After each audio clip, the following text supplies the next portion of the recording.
welcome back. Let's talk about the meal that you're about to have right now for breakfast, whatever that looks like, because it will cost you a few more Kenyan shillings to put food on your table. Get this. Next year, the financial year for 2020-2021, the government put aside 48.7 billion Kenyan shillings on this year's agriculture. For this year's food security numbers, I want to share with you that exactly. Look at that. 48.7 billion Kenyan shillings was allocated to agriculture. 3 billion has also been set aside for subsidizing farm inputs. But and then 200,000 farmers are set to benefit from input on the subsidy plan. But it's that 48.7 billion, folks, that will probably get your attention. And it's actually a boost, no, not even a boost, a decrease from the previous number. The previous number for 2019-2020, just to remind you, was 59.6 billion allocated to agriculture. 59 billion. Right now, we're looking at 48 billion. The average of Kenyans living below the poverty line in Kenya stands at 30%. So it's not just enough, folks, to put a meal on your table. How healthy is that meal? Allow me to introduce our two guests who will be helping us understand this conversation even better. Joining us by way of Skype is Leila Lebatro. She is the project manager with Root to Food here in Kenya. And joining us by way of phone is Harriet Njiru, a clinical nutritionist by profession and the Secretary General of the Nutrition Association of Kenya. Ladies, thank you so much for your time this morning. Leila, let me begin with you. 48 billion. Is that enough monies for what we are seeing? Morning, Zinzi. Thanks so much for having me on the show. I don't think, we've raised a lot of concern that this isn't enough money allocated to the agriculture sector, specifically when, we know that food nutrition security is already a prevailing problem in the country. So we really need to see greater investments when we see declines from one year to the next. It suggests that it's not as important a priority as many of the stated political goals. Leila, are you surprised that the funding has reduced when we're coming from the previous year, that we just saw the locust, the flooding and the drought, and then coming into this new year with the pandemic? Are you surprised? Is that a concern that the funding on the backbone of this country, agriculture, has gotten lesser money? Of course, Zinzi, it's a major concern because it compromises the implementation of projects and programs. And we know that, the trends that are set at national government, which we've heard now in terms of allocations last week in the budget statement, they will roll out into, they sort of are mirrored at county level. Meaning that we can expect, because agriculture is a devolved function, we can expect that there will be similar low allocations, low proportion of allocations to agriculture at the county level. So it really is a concern because it compromises the effective implementation, it compromises the food system, and can lead to price hikes, which you've suggested in your opening remarks. Right. Before I can bring Harriet in, here's the thing, Leila. How do we translate these big, flashy numbers, 48 billion, into actual tangible solutions? I think that some of the more promising sounding initiatives that were supported last week are, for example, the community household irrigation. So we're really looking at supporting small scale producers and homes to have clean water and a reliable food supply. That was one project that portion of money. Farmers, these if the allocated to tangible solution. Leila, allow me to cut you short. We are having problems with your sound. We'll get back to Leila in just a bit. Let me rope in Harriet. Harriet, please come in. 30% of Kenyans are living below the international poverty line. It's one thing to put a meal on the table. It's another thing to put a healthy, nutritious meal on the table. Harriet, how affordable is it for Kenyans to put healthy meals on their table? Yeah, thank you, Zinzi. Good morning. going by the statistics, and you just highlighted that we have around 30% of Kenyans living below the international poverty line. That is the 3.2 US dollar mark that translates to around 320 shillings per day. And that 320 shillings has to be spread out to school fees, it has to be spread out to housing, it has to be spread out to food. Correct. To food and other things that we have not yet even, we don't even want to go to mentioning them. Then it becomes increasingly hard for people to be able to put in a decent meal that is nutritious, it is diverse, it is a combination of different foods. So it becomes increasingly hard for the ordinary Kenyan to have a decent meal on the table. Right. When you talk about 30%, you're talking about 30 out of every 100. That's a high number. Yes, those are the ones that already are living below. There are those that are slightly above. Yes. And they still have the need. They have a lot of needs. If you translate this 320 shillings to 1 month in 30 days, it goes to below 10,000. Right. And as a nutritionist, as a clinical nutritionist, does it worry you that this next financial year, agriculture has gotten less funding? Does that concern you as a clinical nutritionist? Definitely it does, because food production is everything to ensuring that households are able to be food secure. So the reduced amount of money, it's basically, even when you look at this figure, it's around 50% of what we actually require to be able to meet our food and agricultural needs. So it worries me, because then that means that it affects right from food production all the way up to food consumption in the household. Right, right. Let me see if you can bring in back Leila. Do we have Leila? Leila is back. Leila, I believe now we have your sound right. You were just taking us through how it is, Leila, we can translate this big flashy numbers to actual tangible solutions and not just monies that we are throwing away. Yeah, okay. So I wanted to speak then again to, and I'm sure Harriet might agree, that there is the Kitchen Garden campaign that has been announced and funded about 3 weeks ago now. That is a really good initiative. If that could get full, if not more, financial backing, because that is a reliable food supply, especially in urban areas.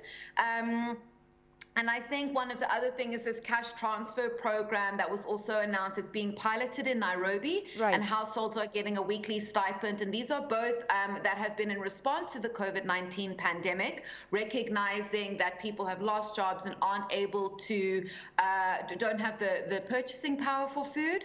And that food is more expensive because there is a decreased turnover, and sort of the inefficiencies in the supply chain have in many ways been exacerbated as a result of the pandemic and the restrictions that that we have to adhere to for precaution. Right, and here's the thing, Leila. Before I just rope in Harriet back again with the issue of the cost of hunger report that I was reading, let me bring to your attention something else, Leila, and that's what I'm looking at, and those are the policy guidelines that we have in the country when it comes to food and nutrition. We have so many. I'm looking at the Constitution of Kenya, which grants Kenyans automatically the right to food. I am looking at the National and Food Nutrition Security Policy, the Food Security National Nutrition Policy 2011, the National Food and Nutrition. Leila, it goes on. In short, we have so many policies when it comes to food nutrition. What is hindering these policies into proper implementation? I think that there seems to, I couldn't definitively answer that. I mean, I think we have these incredible policies. The Food Nutrition Security Policy even has an implementation framework, Cindy. And this was developed, in 2011 or 2012, and really shows these are exemplary documents and guidelines at national and at county level of how we can improve nutrition standards. I think a major concern is that they're not taken seriously, perhaps. perhaps there is a case of lacking budget backing or budget allocation to be able to roll out some of the plans, but maybe administrations are just not aware that these implementation frameworks exist. So I think it's critically important. One other thing I want to mention here is that this is the first interview I've ever sat in where we are looking at food and nutrition security, and we're discussing it with a nutritionist. Right. And we're therefore linking together agriculture and health, because these are two sectors that are very important in realizing food and nutrition security. And typically food security, when you say food security, it immediately people think, oh, we're going to allocate this to the agriculture sector docket, which primarily means it's seen as a production problem. All right. Absolutely, it is about production and diverse foods.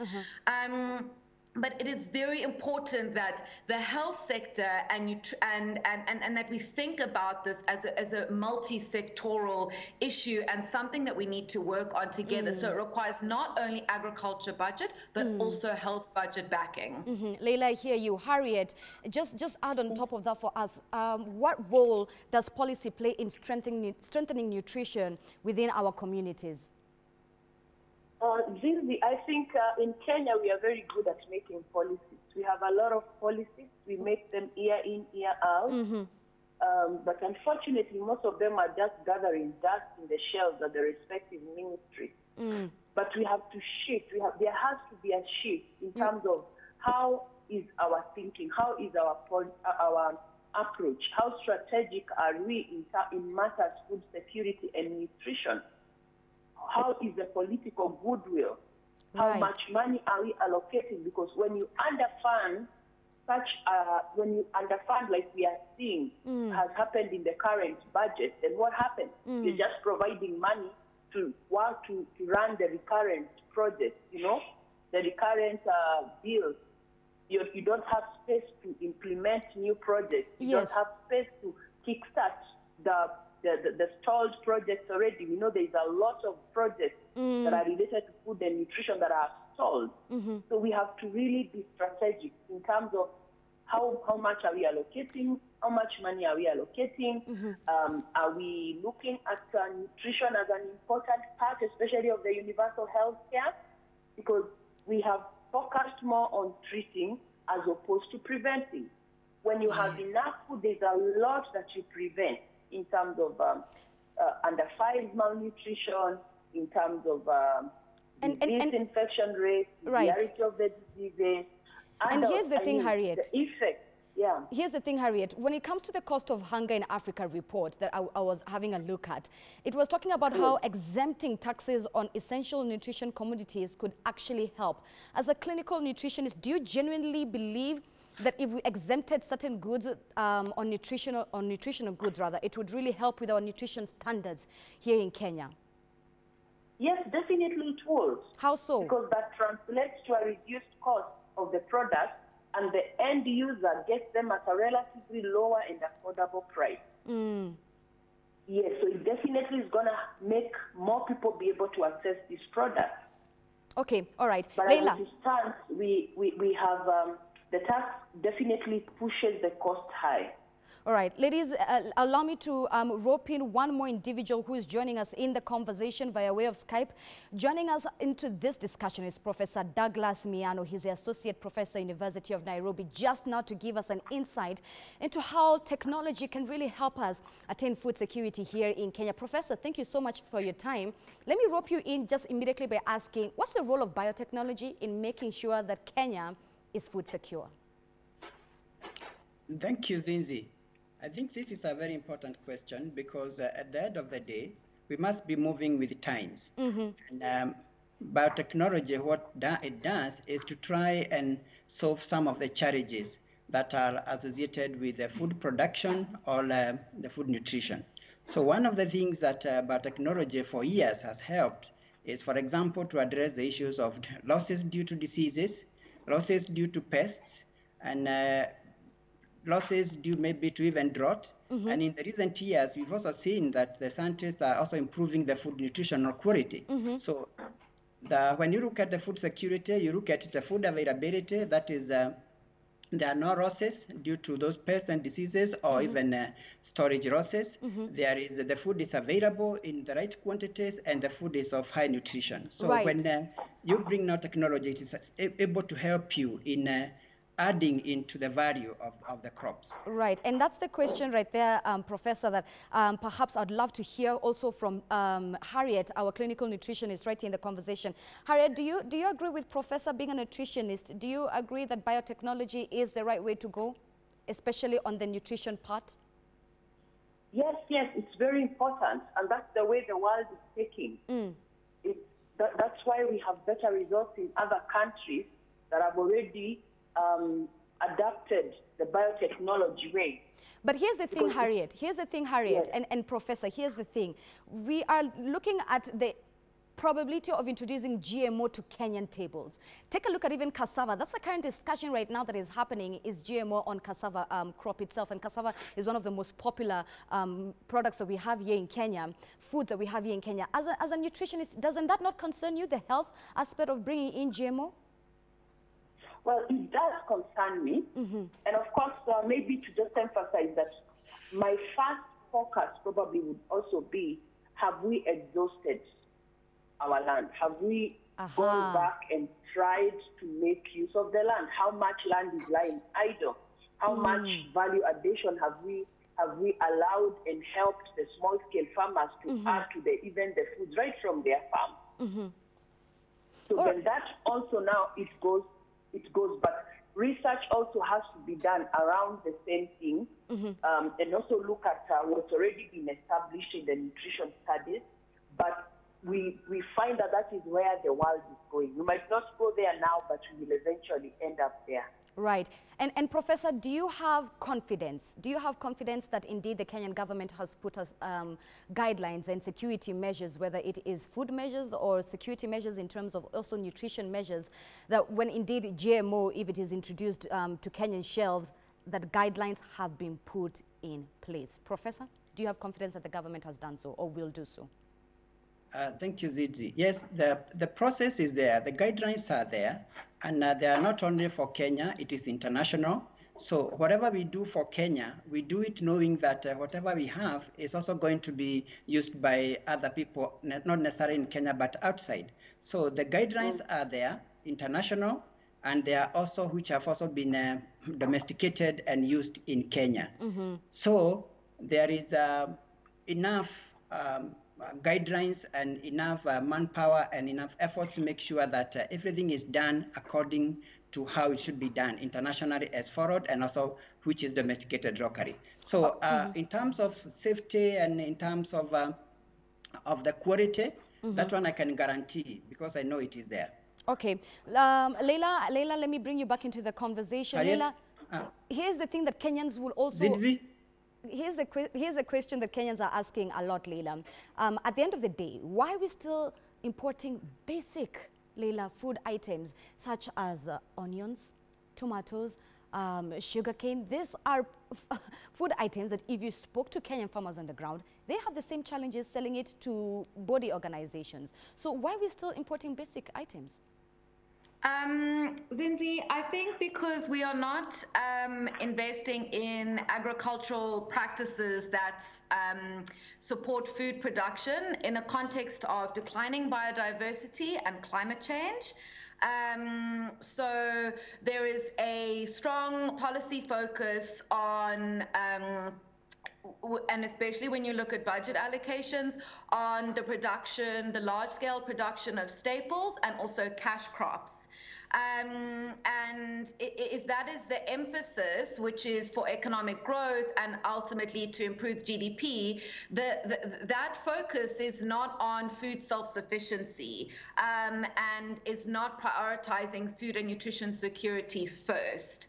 And I think that is where in my view, that's where we're going wrong. We spoke about the cost of hunger study earlier on. You know, we can't be thinking about, these are two separate things, you know. I mean, cost of hunger is showing us that the productivity of the population is reduced and compromised as a result of systemic hunger. We have seen the effects it has on school-going children in the education system, and that cost of hunger study was brilliant. It quantified, you know, the losses we are making at a national level. I mean, it was saying that, and we talk about numbers, but that 373 billion Kenyan shillings in 2014, that's how much the country lost as a result of child malnutrition. So that is 6.9% of the GDP in 2014. That's the same revenue allocated to all of the county governments last year. So we can see that our focus, first and foremost, needs to be on food and nutrition security of Kenyans, which means we need to look at, and the COVID-19 pandemic has magnified this even more so. Correct. We cannot depend on global economic trade. We need to look within our borders for food to make sure that our farming system and practices are not dependent on external actors, other countries, other corporates, in other influence, that we are food self-sufficient as a nation. Right. And the focus shouldn't first be on production of cash crops for export, right. Tea, coffee, etc., etc. So, Professor, allow me to also rope in Professor. Professor, at the end of the day, what trends are you seeing? What biotechnology trends are you seeing that Kenya can perhaps adapt to make sure that she strategically places herself to make sure that we are indeed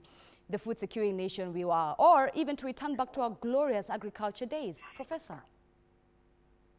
Thank you. I think one of the things that we must do as a country is that we must realize that as times change, we must allocate enough resources to doing research. As the times are changing, the climate changes is coming in, there are new pests and diseases coming in. We must have ways of being able to manage them and manage them safely and in a sustainable way. So I look at some of the resources, the amounts of money that has been put on research, and for example, now the National Research Fund was only given about 320 million Kenya shillings. And you imagine the research that is supposed to be done on, for example, on food, and this money is being shared on all other fronts of science, is too little to the extent that you are not sure even what type of advances in technologies that you can be able to have. So I think one of the things that we need to do is that you have to realize that times are changing, new diseases are coming, new challenges in production are coming, and therefore we must also be ready to invest in terms of resources which can be able to help us to move to the next level. Right.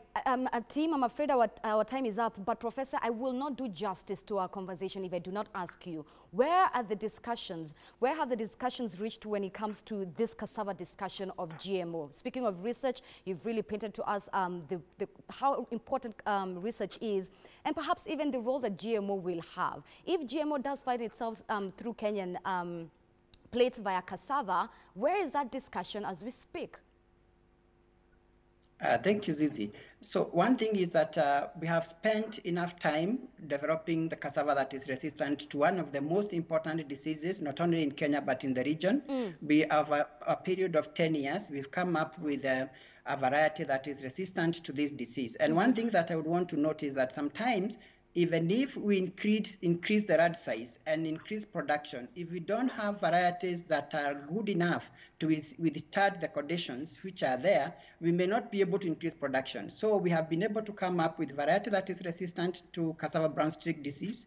We have tested this for its effectiveness over the years, and we have shown that it is highly effective against the disease. We have also been able to involve the farmers and all stakeholders through the process. In every stage of our production, of our research, we involve the stakeholders. We have also done extensive research on the safety of this crop. So that means that now where we are in is that we've already submitted the applications to the National Biosafety Authority. These are the people who assure safety. So, and then after that, we had 30 days of public participation in through different means, as much as we could, even with these COVID-19 circumstances, to make sure that as many people are aware of what we've been able to do. And now we are waiting for the National Biosafety Authority to go through the process, the documentations. But one thing that we can assure is that we have done what scientists are supposed to do. Now we wait for the regulators to confirm that it is true. What you have done is that we have done it. All right. Thank you so much, Professor. Ladies and gentlemen, I'm afraid our time is up. But Harriet, I'd love to give you the last closing remarks. Here is why.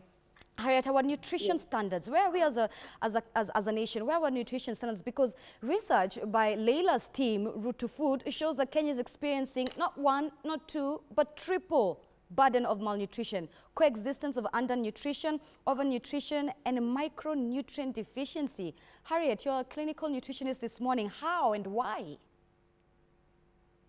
I believe it's because of the focus that we've had in terms of the impact on the ground. And these numbers, they keep fluctuating. Some years they are going up, they are going down. And it's true, I looked at that report, and it's mind-boggling that in the under 5 children, out of the 7.22 under 5 children, 1.8 million are stunted. You see, 290,000 are wasted. We have 794,000 are underweight. So that means that they carry forth this in their life, the production force as they grow up. Then we have also the increment of the number of people, adults. We have 28% of adults in Kenya aged 18 to 69 who are overweight or obese. So if you look at the figures, they are mind-boggling. And as nutritionists, we feel that it is time the government took a shift and addressed nutrition at a different perspective. Right. Because we have to move more. Even when you look at the budget and the allocation, even to health, we have more allocation towards treating these things. But we believe that we have to go to the root cause and address the prevention. Beautiful. We need nutritionists on the ground at the community level, at every hospital facility, educating mothers over and over, picking up the challenges. And then the last thing that we've requested, actually, as Nutrition Association of Kenya, we've just written to the Ministry of Health. We have been allocated a directorate of nutrition, and it's taken over 10 years for it to be realized. We believe that a directorate will be able to bring all nutritionists and nutrition needs of the country together. Correct. And from the Constitution, we've been given 8 deputy directors that handle all these areas of child nutrition and every other nutrition policies, emergencies, HIV, and communicable diseases. The minute we take nutrition seriously, then that is when we will start looking at these figures going down. All right. Otherwise, nutrition has been pushed into a small unit in the Ministry of Health that they have no voice and they have no strength and muscle to tackle the current nutrition status in the country. Ladies, Leila, let me just sort of close up this conversation by asking 2 things. Could you help us understand how food insecurity and malnutrition, and I'm glad that's why we also have nutrition today, how that has a severe economic growth to a country's GDP, how the health status of a country translates to high economic growth? Well, I think that we can, we know that if, and Harriet has reflected on this earlier on, but if people are able to actively undertake work, if school-going children are able to have,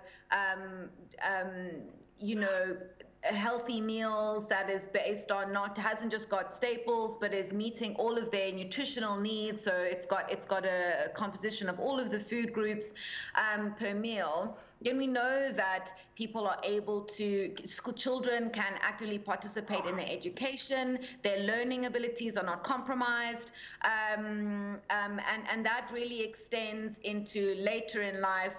So it affects cognitive and not just physical development, but also your cognitive development, and all of these things. So this is how there is this relationship between what we're eating, so production, and also health.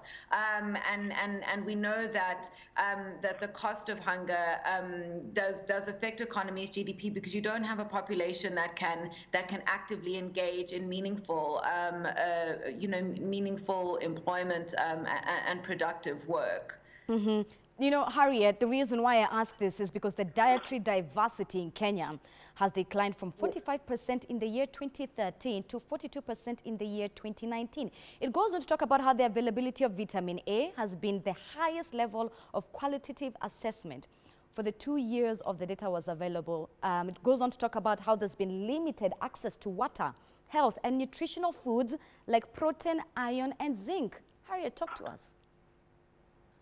Yes, because you see, what malnutrition does, it deprives people of their essential vitamins.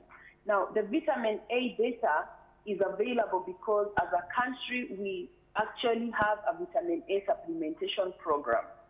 So we are able to measure that for children, like from when they are 6 months of age. Every other time we keep records. That is why that we are able to measure. But in terms of these other parameters, like the iron, like the zinc, which are very important because we have a lot of cases of anemia in children, in women of reproductive age, and in the elderly. So that comes. So it is food diversification. The more your diet is, the different foods that you take in, then they help you in terms of getting a variety of nutrients.